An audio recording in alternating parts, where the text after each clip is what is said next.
Satu lagi informasi atau berita yang sangat menarik yang akan menjadi headline dalam percakapan-percakapan publik terkait dengan apa yang disampaikan oleh Komisi Pemilihan Umum menyangkut tentang teknis perdebatan antara Capres dan Cawapres.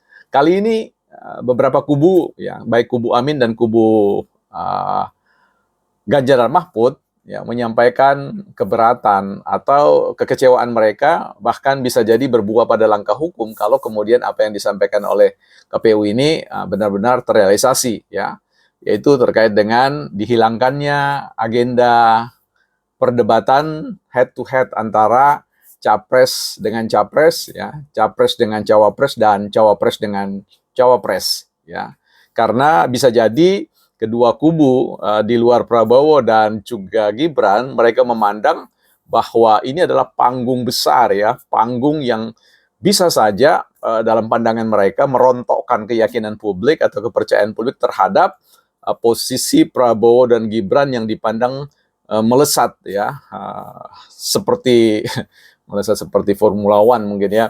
Jadi dia anggap dia bisa ditahan laju kenaikan elektabilitas Prabowo dan Ganjar dengan apa yang disebut dengan debat publik, ya. Ini menarik karena mereka berdalih atau berargumen bahwa publik itu ingin tahu sebenarnya performa kompetensi dari setiap presiden atau wakil presiden yang akan dipilih untuk memimpin bahtera RI ini.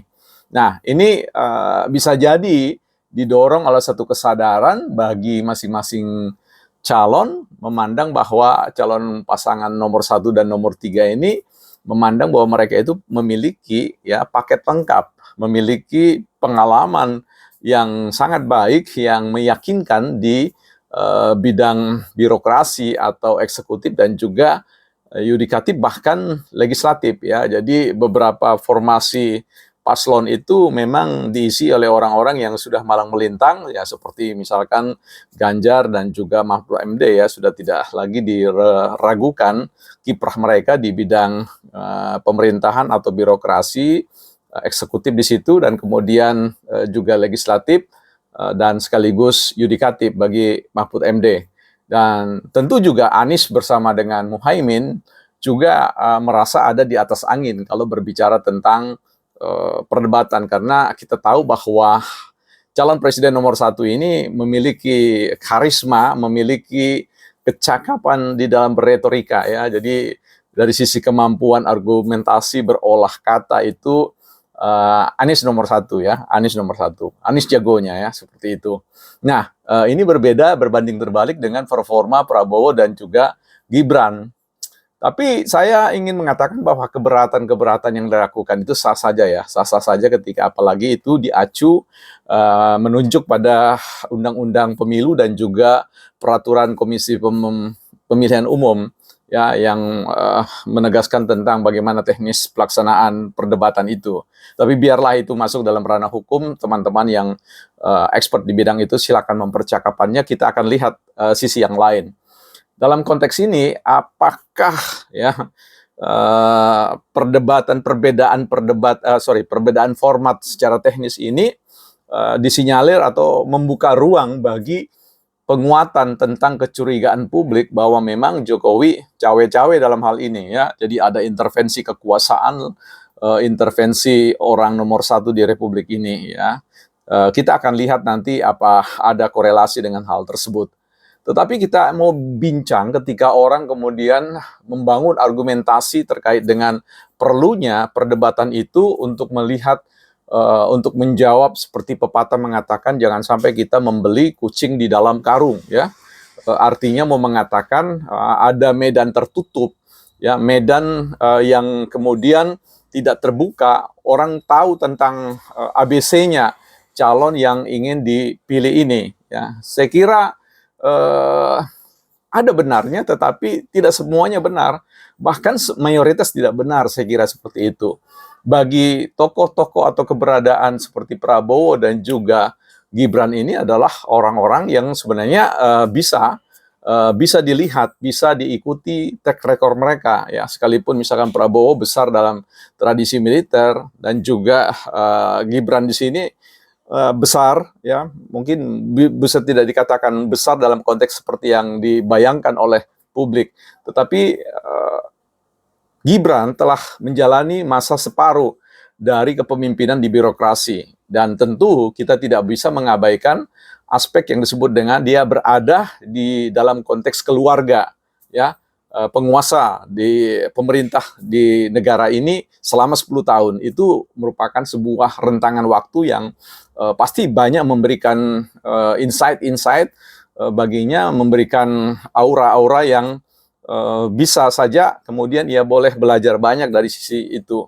Tapi saya ingin menyampaikan begini teman-teman ya, bahwa dalam konteks bicara tentang kepemimpinan nasional, itu bukanlah kerja individual, itu bukanlah performa individual. Ya, kita tahu bahwa dalam setiap pengambilan keputusan atau pengambilan kebijakan itu merupakan sebuah kerja yang disebut dengan teamwork ya, pekerjaan tim yang melibatkan para expert, melibatkan orang-orang terbaik di Republik ini, bahkan bisa saja diimpor dari luar ya sebagai konsultan kebijakan. Nah, jadi ketika kita mau mengatakan bahwa persoalan perubahan teknikal ini karena mau menghindari tentang performa-performa yang dianggap menguntungkan pihak-pihak tertentu dan bisa melemahkan pasangan calon tertentu, saya kira argumentasinya bukan itu yang perlu kita pikirkan bersama ya. Sebab bagaimanapun juga hadirnya perdebatan-perdebatan yang diselenggarakan oleh KPU itu di panggung-panggung terbuka seperti itu sebenarnya hanya menunjukkan kecilnya persentase yang bisa kita pahami tentang apa yang sebenarnya ingin dikerjakan ketika mereka dipercaya oleh publik untuk menakodai Republik ini. Jadi kita bisa ambil analogi misalkan bahwa segala sesuatu yang ditampilkan dalam panggung-panggung publik itu kan seperti fenomena gunung es di lautan. Ya, yang muncul di atas cuma puncaknya saja ya. Apapun yang dikatakan itu merupakan bagian puncak. Bagian yang terdalam atau isi dari gunung es itu adalah kerja teamwork itu.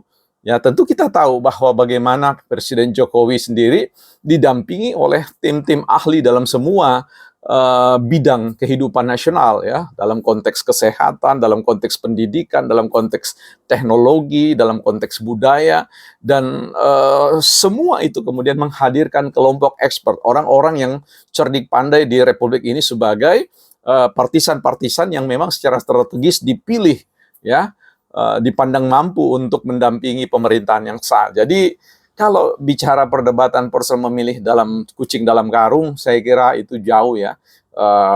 Apa yang disampaikan oleh ini dalam keterbatasan waktu itu tidak bisa menggambarkan, mempresentasikan Indonesia dalam semua multi atau meta masalah yang dihadapinya. So, saya kira ini akan menjadi hari-hari yang menarik bagi kita untuk mengikuti bicara tentang kekecewaan-kekecewaan publik atau kelompok-kelompok elit tertentu terkait dengan perubahan-perubahan teknis dalam konteks perdebatan itu.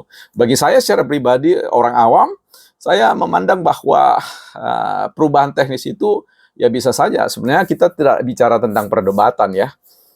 Kalau dialog publik mungkin jauh lebih baik. Sekalipun banyak orang yang mengatakan bahwa selama ini sudah ada kecenderungan bahwa Prabowo dan Gibran menjauhi arena-arena diskursus publik atau perdebatan publik.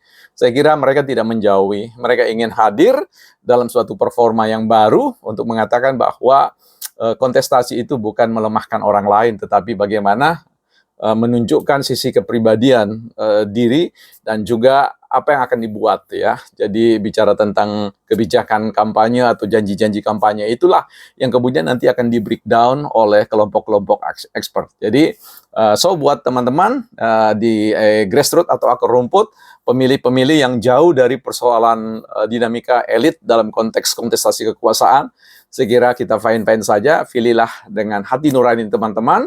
Siapapun pilih nomor 1, nomor 2, nomor 3, everything is okay ya. So, persiapkan diri Anda untuk memasuki dinamika proses politik yang semakin hari nanti kita akan gali semakin dalam ya. Bukan partai politik.